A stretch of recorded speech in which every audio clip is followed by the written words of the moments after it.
Handaq g'azoti. Ali roziyallohu anhuni shijoati, jasorati, jangdagi mahorati, quvvati yaqqol ko'zga ko'ringan holat mana shu Handaq g'azotida bo'ldi. Agar sirat kitoblariga, tarix kitoblariga murojaat qilinsa, yakkama-yakka bo'lgan olishuvlarning ichida eng ulug'i shubhasiz Ali ibn Abi Tolibni Handaq kunidagi qilgan olishuv hisoblanadi. U xulofoi roshidinlar davri bo'ladimi, keyingi davr bo'ladimi, farqi yo'q. Bironta muboraza Alini Handaq kunidagi qilgan muborazasiga teng bo'lmaydi. 5-yil Shavvol oyida sodir bo'ldi bu Handaq g'azoti.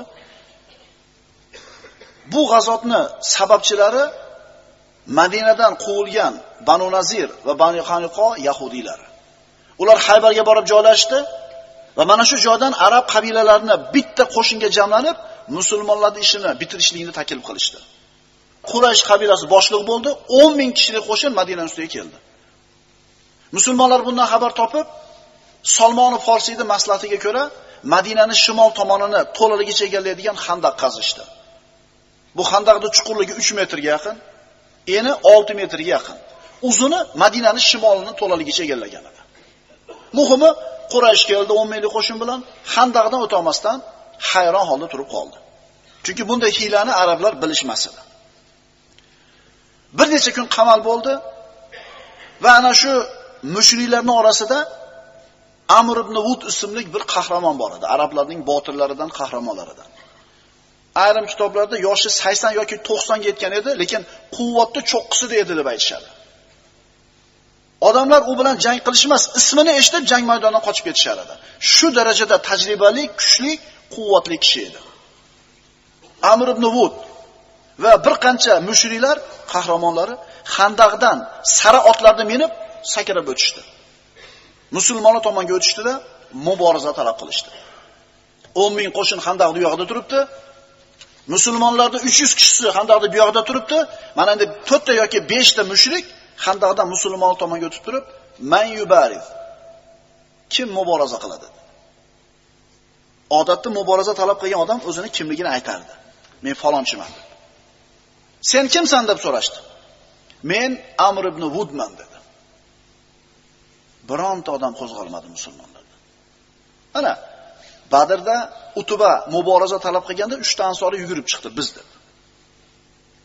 Handaqda Amr ibn Wudni ismini eshitib bironta musulmon chiqmadi.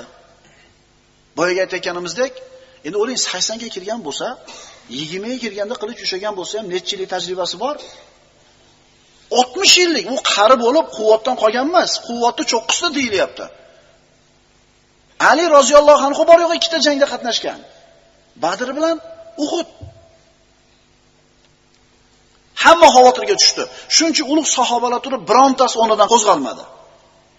Ali roziyallohu anhu turib men chiqaman dedi. Rasululloh: "Ey Ali, bu Amr ibn Wud, o'tiring joyingizga" dedi. Ali o'tirdi. Amr ibn Wud endi masxara qilishni boshladi. Ichingizlarda muborazaga yaraydigan bironta erkak yo'qmi? Bironta erkak yo'qmi? Axir o'lsanglar sizlar boradigan jannat qayerda qoldi dedi. Agar o'lsanglar jannatga borardinglar sizlar.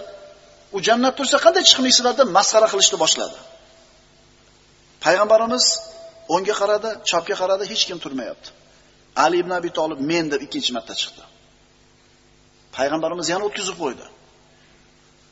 Bu yoqda Amr ibn Wud baqiryapti, masxara qilyapti. Kim chiqadi deb payg'ambarimiz so'radi. 3-marta men deb chiqdi. Ali roziyallohu anhu. 26-27 ga kirgan bola. Rasululloh bu Amr ibn Wud dedi. Amr ibn Wud bo'lsa ham dedi. Payg'ambarimiz ruxsat berdi, chiqdi. Qo'rqoqlik umrni uzaytirmaydi, jasorat umrni qisqartirmaydi. Bugun Amr ibn Wud o'lish kerak. Ali roziyallohu anhudan yoshroq odam chiqsa o'ldiradi. Rasululloh ruxsat berdi, Ali ibn Abi Tolib uning oldiga bordi. Amr otning ustida turgan edi. Ali esa piyoda. Yana qaytarib aytamiz. Rasululloh sollallohu alayhi vasallam davrida bo'lgan janglarni qaraymizmi? Xulofoi Roshidinlarda davrida bo'lgan jangda qaraymizmi, birontasidagi bo'lgan muborazalar mana shu muborazaga teng kelmaydi. Ali roziyallohu anhu Amrning qarshisiga kelib turdi, u tanimadi. Kimsan dedi? Ali dedi. Ali ibn Muaviyamisan? Yo'q, Ali ibn Abi Tolibman dedi. Endi Abu Tolibning hurmati baland, Alining otasi, Qurayshning sayyidi bo'lgan, arablar taniydi uni. Amr aytdiki, "Ey, sen Abu Tolibning o'g'limisan? Sen meni birodarim o'g'li ekansan. Ortingga qayt, sendan yoshi ulug'roqlarni jo'nat. Amakilaring bo'lsa kerak atrofingda" dedi. Ali aytdi, "Ey Amr, menga yetib kelishicha, agar senga Qurayshdan bo'lgan birorta odam ikkita ishdan bittasini taklif qilsa, bittasini tanlar ekansan" dedi. "Ha, men senga ikkita narsani taklif qilaman. Ayt. Birinchisi, men seni islomga chaqiraman. Allohdan o'zga iloh yo'q, Muhammad uning rasuli deb guvohlik berasan" dedi. Amr aytdi, "Bu narsani menga keragi yo'q. Ikkinchi taklifing nima?" dedi. Ikkinchisi an-nizal, men bilan urush dedi. Shunda Amr hayron bo'ldi. Men biron kishi mendan qo'rqmasdan meni urushga chorlaguncha yashayman deb o'ylamagandim dedi. Aytdi-ku, uni ismini eshitib qochib ketardi jang maydonida odamlar. Bu yosh bola chiqib turib, "Urush men bilan" dedi. Amr otidan tushdi-da, qilich bilan urdi, otini o'ldirdi. Chunki hamiyat, g'urur, bu piyoda tursa, bu otda turishini o'ziga or deb bildi. "Ey birodarimning o'g'li, ortingga qayt. Men seni o'ldirishingni xohlamayman." Ali aytdi, "Ammo men vallohi seni o'ldirishingni xohlayman" dedi. Mana endi jang boshlandi. Ali roziyallohu anhu qatnashgan 3-jang bor yo'q. Badr, Uhud. Endi Amr ibn Vudning 5-jangi bu. 50 yil, 60 yillik tajribasi bor. Ali roziyallohu anhu ga ko'tarib turib, qattiq zarba berdi qilishi bilan, Alining qo'lidagi qalqoni yorilib ketdi va yumalab ketdi bir necha marta. Turdida Amr ibn Vudning atrofida Ali aylanishni boshladi. Shunday bir qattiq jang bo'ldi, qilinayotgan harakatlar, berilayotgan zarbalardan chang ko'tarildi. 1 soatga yaqin yerda jang qildi, changda orasida nima bo'layotgani ko'rilmas edi. Musulmonlar ham, mushriklar ham ikkala taraf bu ajib muborazani nima bilan yakun topishini kutib, asablari tarang bo'lib turdi. Hech kim hech narsani ko'rmayapti. Shu vaqt chang orasidan Allohu akbar takbir eshitildi. Payg'ambarimiz Allohu akbar dedi, musulmonlar takbir aytdi, changning ichidan Ali roziyallohu anhu g'olib holda chiqib kelardi. Ali roziyallohu anhu Amr ibn Vudni yer tishlatgan edi. Qarang, Amr ibn Vud bilan birga o'tganlar Amrni o'ldirilganini ko'rgandan keyin Handaqdan orqaga qarab qochib qolishdi, endi sakrab o'tib ketishdi o'zi tomonga.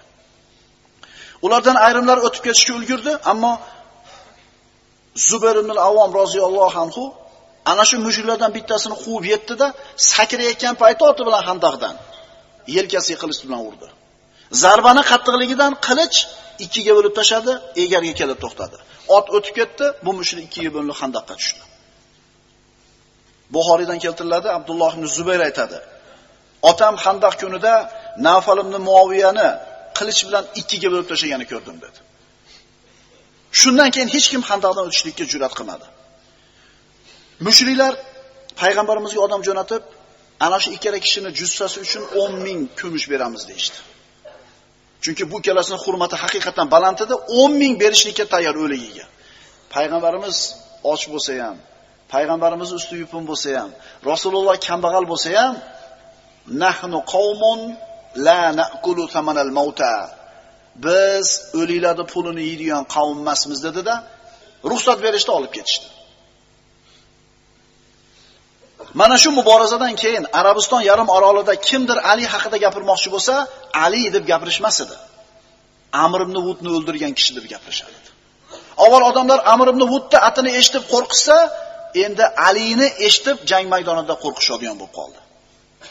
Shuning uchun aytdik, bu mavqifga teng keladigan bironta bir mavqif yo'q. Bu muborazaga teng keladigan bironta muboraza yo'q tarixda.